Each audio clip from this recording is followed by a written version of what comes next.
Bonjour, je suis Romain de Digitalis et bienvenue dans ce premier tutoriel sur la plateforme Media for Display. Dans ce premier tutoriel, nous allons faire un tour d'horizon de la plateforme pour comprendre son ergonomie et ses différentes utilisations. La plateforme Media for Display, c'est une plateforme en ligne puissante qui va vous permettre de créer, de planifier et de diffuser du contenu sur vos différents moniteurs. D'une simple image à un flux RSS, les possibilités sont vraiment multiples. Nous voici dans la plateforme Media for Display. Donc dans un premier temps, nous allons faire un tour d'horizon de celle-ci pour comprendre son ergonomie et ses différentes fonctionnalités. Dans un second temps, nous allons aborder la médiathèque, quelques explications très simples concernant l'import de médias et l'organisation de celle-ci.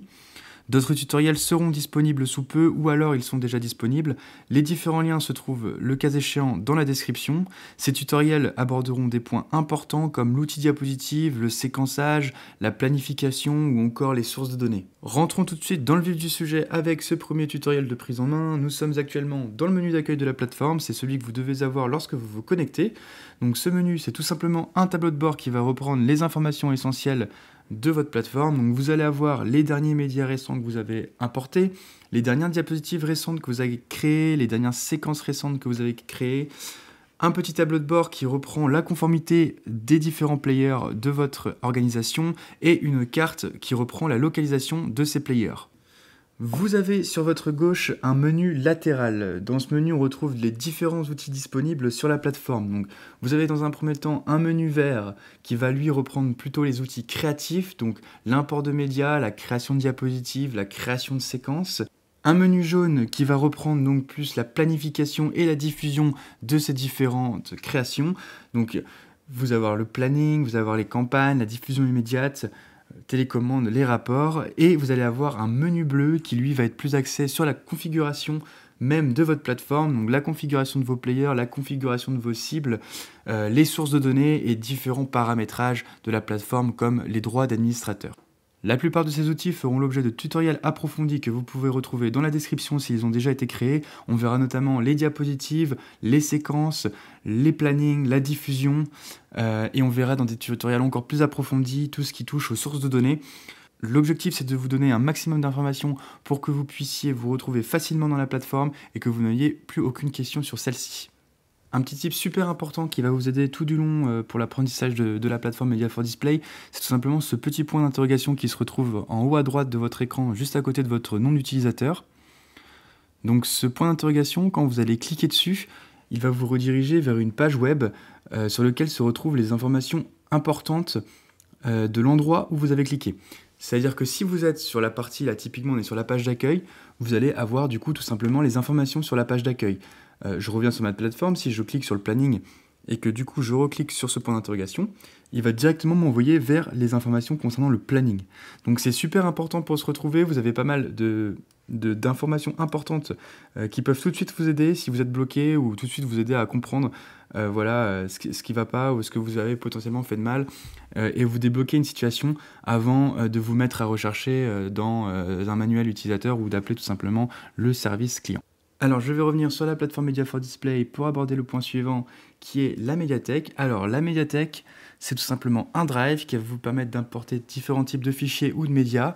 Donc, ça va être des images, des vidéos, des fichiers PowerPoint, des fichiers PDF et bien d'autres types de fichiers qui vous serviront à notamment la gestion de vos sources de données et de pouvoir effectuer des actions supplémentaires qu'on verra dans des tutoriels plus approfondis.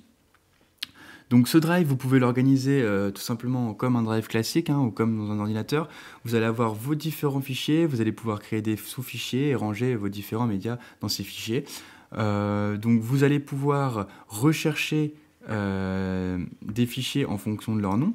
Par exemple, si je tape logo, je vais trouver tous les fichiers dans lesquels se trouve un logo. Vous allez pouvoir utiliser le filtre ici pour trier les fichiers selon leur type, selon leur taille ou encore selon leur date de fin de validité. Vous allez pouvoir gérer vraiment votre médiathèque comme bon vous semble et les différentes personnes qui ont accès notamment à cette médiathèque, les différents utilisateurs, vont pouvoir importer les fichiers, les gérer tout comme vous. Donc ça permet par exemple s'il y a un pôle communication, le pôle communication ajoute les visuels sur la plateforme et les personnes qui sont en charge de le diffuser, par exemple l'accueil ou l'administration, les RH, vont pouvoir diffuser du coup ces visuels qui ont été créés en amont par la com et déposés sur la plateforme. C'est souvent utilisé comme ça. Vous allez aussi pouvoir donc gérer l'affichage de votre médiathèque comme bon vous semble. Vous allez pouvoir utiliser le format classique avec ce format un peu carré, ou alors le format liste pour plus de visibilité. Vous allez aussi pouvoir ajouter donc des nouveaux dossiers. On va le faire tout de suite pour comprendre un peu comment ça fonctionne. Donc j'ajoute un nouveau dossier, on va mettre tuto Digitalis. Donc on va rentrer dans ce dossier et on va aller chercher un média qui nous convient. Donc pour ajouter un média à la médiathèque, il suffit d'ajouter sur le petit plus. Vous verrez que ce petit plus là va aussi servir pour créer des nouvelles diapositives, des nouvelles séquences en fonction dans l'outil lequel vous êtes. Donc ce petit plus, vous le retrouverez tout le temps.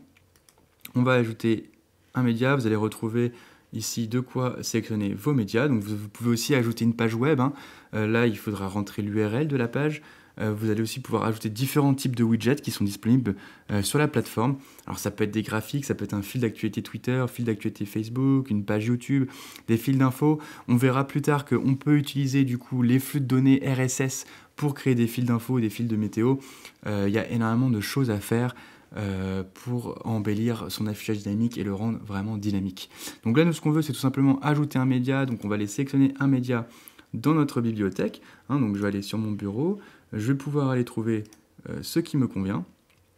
Ça peut être une photo, ça peut être une vidéo. Donc, on va aller sélectionner les fichiers qui nous conviennent. On peut sélectionner soit un fichier, soit en sélectionner deux ensemble.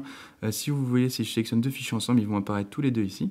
Donc, on va enlever la vidéo parce qu'elle va être un peu longue à télécharger. C'était histoire de vous montrer. Donc là, j'ai choisi une photo, je la télécharge. Et la photo est maintenant disponible et on a le petit retour visuel pour s'y retrouver. Donc là, c'est une photo de notre showroom.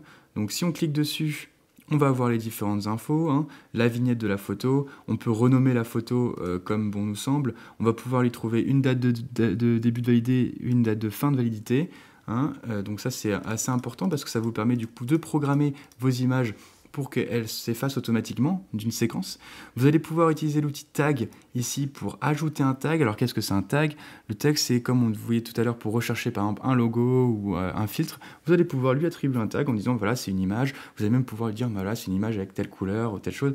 Ça vous permet quand vous avez une banque de données, une banque d'images très conséquente, de retrouver les images qui vont aller ensemble ou les images qui vous conviennent vraiment. Donc voilà pour l'ajout d'un fichier, c'est très très simple. Donc il faut aussi savoir que la taille de votre médiathèque va être restreinte en fonction de la capacité que vous avez choisie. Là pour le coup, nous, ce n'est pas affiché, mais de votre côté, vous devez avoir en fait une petite barre ici qui va indiquer la capacité maximale de votre médiathèque. Cette capacité maximale, vous pouvez l'augmenter en contactant directement notre service client, mais il faut aussi penser du coup à supprimer vos fichiers quand vous savez qu'ils ne vont plus être utilisés. Surtout qu'on peut vite s'y perdre parce qu'il y a des fichiers qui vont rapidement être utilisés dans différentes séquences. Certains pôles vont utiliser des visuels et vous ne savez plus donc qui a utilisé quoi.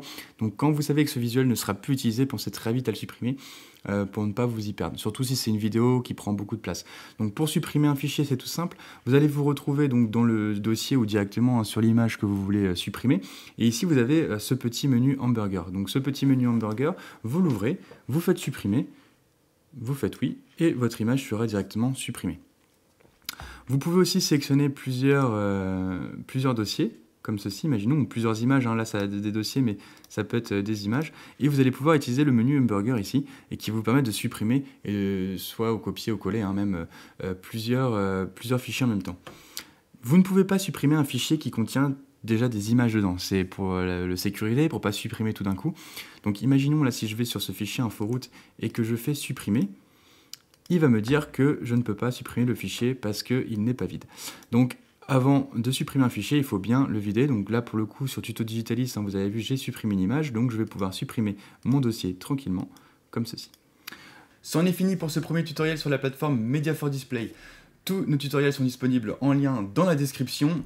Nos différentes vidéos sont également disponibles sur le site digitalis.fr. N'hésitez pas à vous abonner à notre page LinkedIn Digitalis France pour suivre toute notre actualité. Sur ce, je vous souhaite une très bonne journée et à bientôt.